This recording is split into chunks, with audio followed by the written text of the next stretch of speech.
Alright, so here's the wheel that we made for Lego, and now we're going to make the tire that's going to be compatible with this.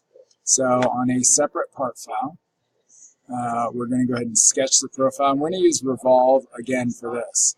So the tire is going to look something like that, and is going to be revolved around a central axis somewhere down here.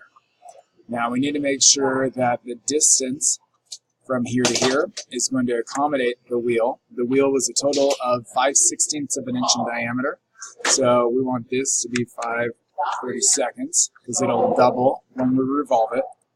That's going to be 1/32 in height and 1/16 in width.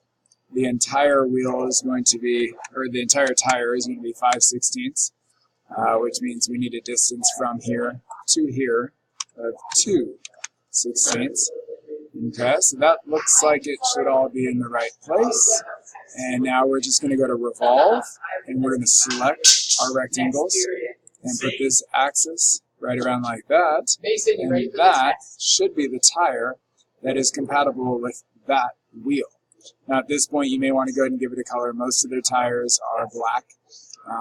Now the reality is that Lego has lots of different tires, so this is just a generic tire, but it should serve the purpose of what you're looking for.